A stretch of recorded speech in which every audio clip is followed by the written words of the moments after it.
خدا کا یہ قانون ہے کہ یہ دنیا انسان کے دم سے ہے۔ انسان اچھا ہے تو یہ دنیا اچھی ہے، انسان اگر برا ہے تو یہ دنیا فساد کا گہوارہ ہے۔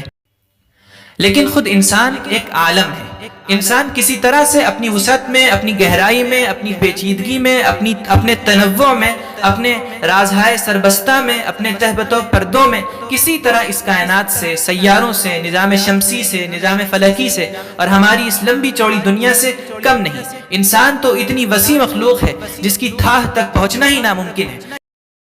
السلام علیکم ورحمۃ اللہ وبرکاتہ۔ مغرب سے کچھ صاف صاف باتیں، قسط نمبر 23۔ اس دنیا کی فلاح و سعادت اور تباہی و ہلاکت انسان کے ساتھ وابستہ ہے۔ یہ حضرت مولانا ابو الحسن علی حسنی ندوی کی تقریر ہے جو لکھنؤ کے سالانہ تبلیغی اجتماع منعقدہ 21 دسمبر 1969 میں کی گئی اور ندائے ملت میں شائع ہوئی۔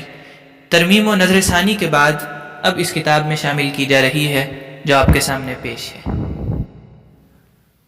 عالمگیر فساد۔ دوستو اور بھائیو، اس وقت تمام دنیا میں سخت اختلاف ہے۔ روزمرہ کی جو حقیقتیں سورج کی طرح روشن ہیں اور جن میں اختلاف کی کوئی گنجائش نہیں، ان میں بھی اختلاف پایا جاتا ہے۔ کوئی دعویٰ ایسا نہیں جس کی ہر جگہ سے، ہر ادارے سے اور ہر مکتب خیال سے تائید ہو۔ ایسی کوئی حقیقت نہیں جس پر سب کے سب متفق ہوں۔ لیکن ایک بات ایسی ہے جس کی تائید آپ ہر طرف سے سنیں گے اور جہاں جائیں گے اس کی صدائے بازگشت پائیں گے۔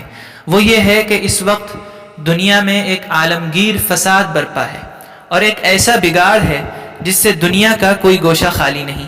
یہاں تک کہ جو ملک اپنی مادی ترقی کے نقطۂ عروج پر پہنچ گئے ہیں، وہاں بھی اگر آپ جائیں گے تو اسی کا رونا پائیں گے۔ کوئی مجلس، کوئی جلسہ، کوئی کتاب، کوئی مباحثہ، کوئی مذاکرہ، کوئی غور و فکر کا حلقہ اس سے خالی نہیں۔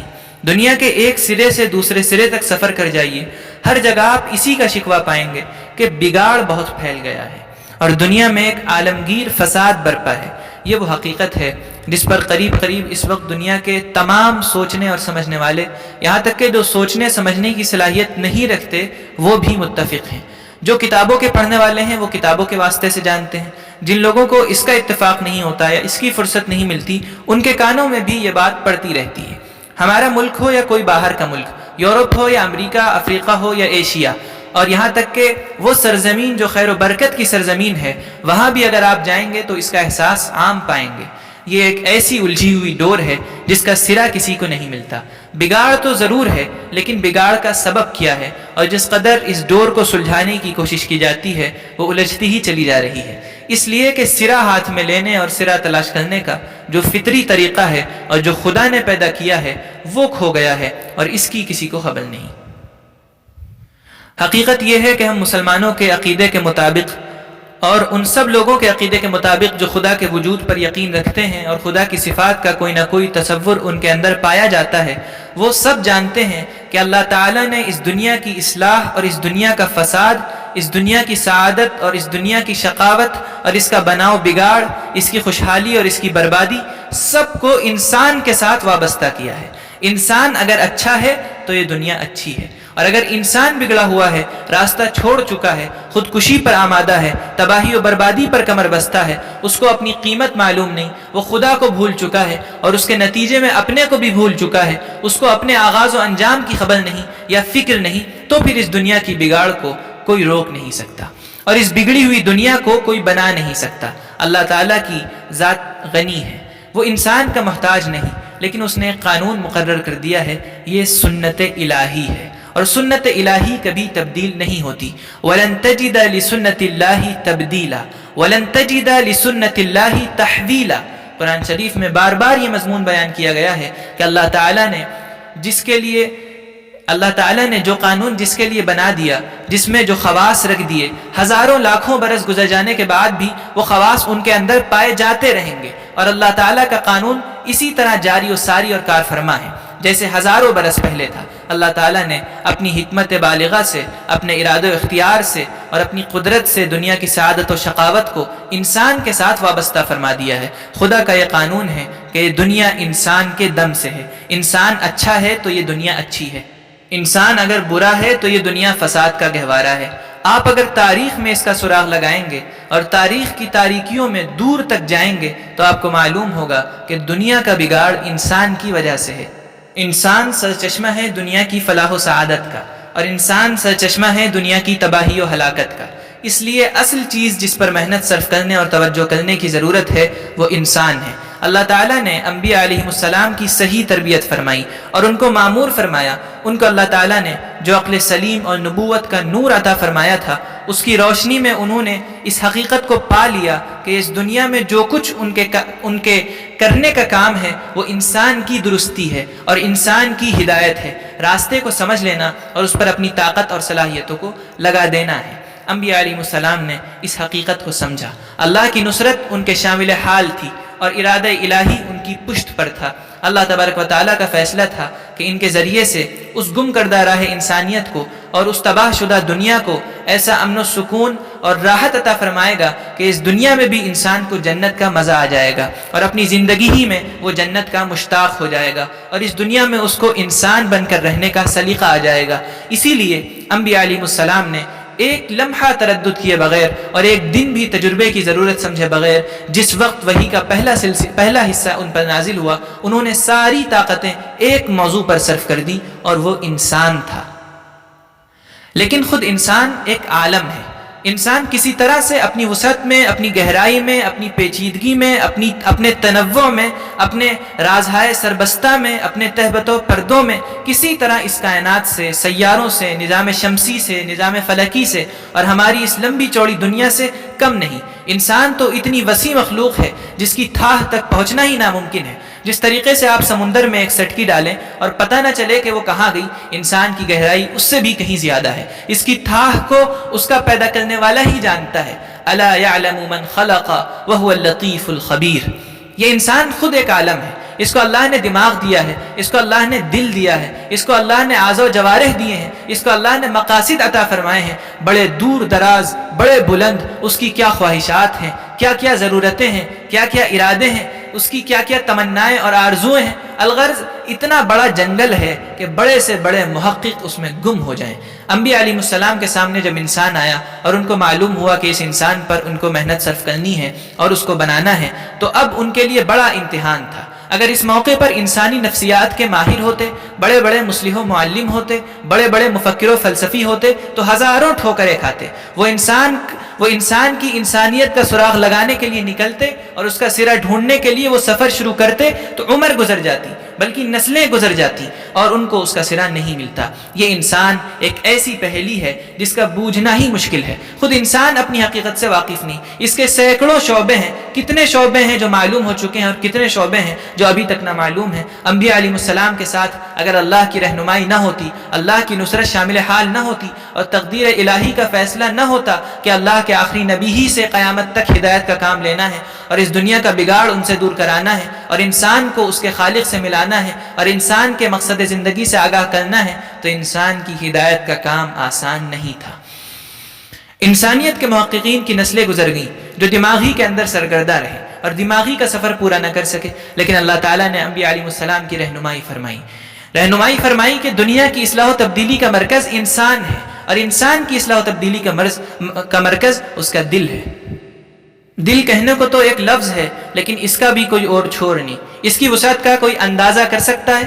یہ سارا عالم اس کا لقمہ بن سکتا ہے؟ یہ سارا عالم اس کے دل کی وسعتوں میں ایسا گم ہو سکتا ہے کہ پتہ ہی نہ چلے؟ اللہ تعالیٰ نے ان کی ہدایت و رہنمائی فرمائی کہ انسان کے اندر خیر کا ارادہ پیدا ہو جانا، اپنی ہستی سے واقف ہو جانا اور ایثار کا مادہ اس کے اندر پیدا ہو جانا اور اغراض سے اس کا پاک ہو جانا، اپنی اور دوسروں کی زندگی کو خدا کی رضا کے راستے پر ڈالنے کی کوشش کرنا تاکہ سب کے سب خدا کی رضا کے جویا بن جائیں، اپنی شہوتوں اور خواہشات کی بندگی سے آزاد ہو جائیں اور ایک خدائے واحد کی بندگی میں لگ جائیں، اور ان پر ان کے معدے کی حکومت نہ ہو، ان کی خواہشات کی حکومت نہ ہو، ان کے سفلی مقاصد کی حکومت نہ ہو۔ وہ صرف اپنا اور اپنے بچوں کا پیٹ بھرنے کے لیے ہاتھ پاؤں نہ ماریں اور اس دنیا کو صرف اپنے گھر کے اندر محدود نہ سمجھیں، اپنے 4 بچوں والی، 8 بچوں والی، 10-12 افراد خاندان والی دنیا نہ سمجھیں۔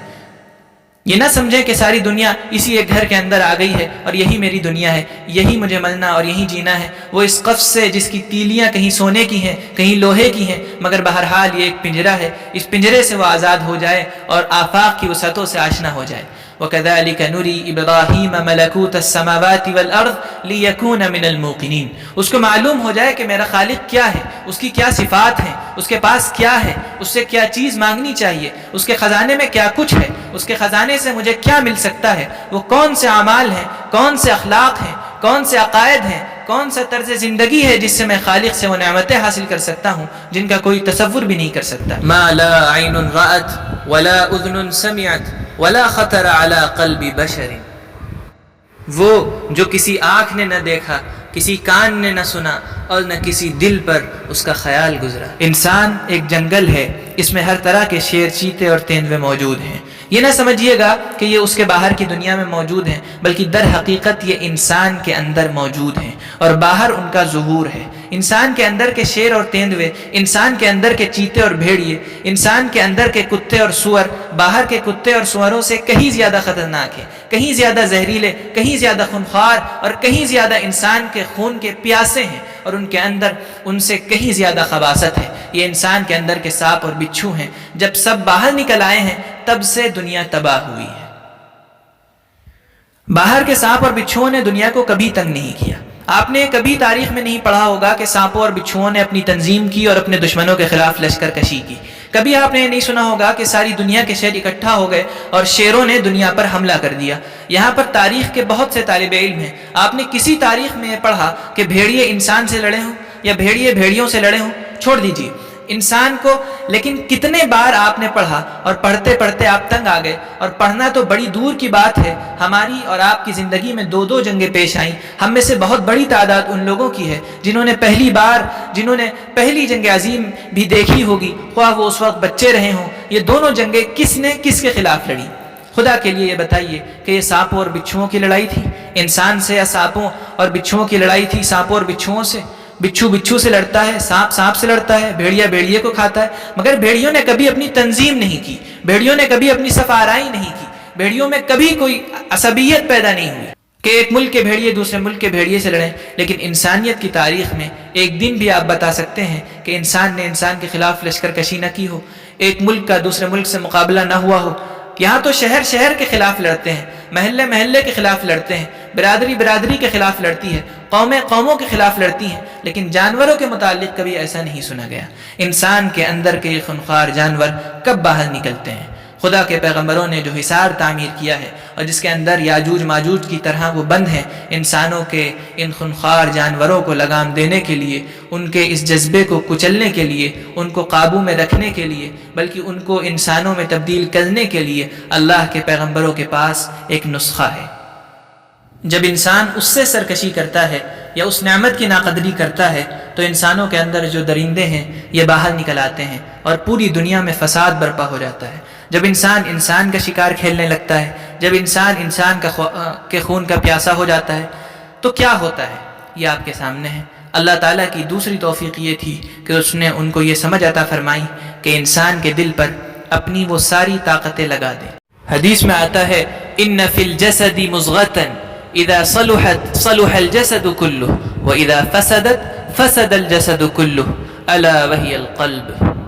انسان کے اندر ایک مضغہ گوشت ہے، ایک حقیر سا ٹکڑا ہے، انسانی گوشت کا ایک حقیر سا ٹکڑا ہے، اگر وہ درست ہو جائے تو سارا جسم درست ہو جائے گا، وہ بگڑ جائے تو سب بگڑ جائے گا۔ یاد رکھو وہ دل ہے۔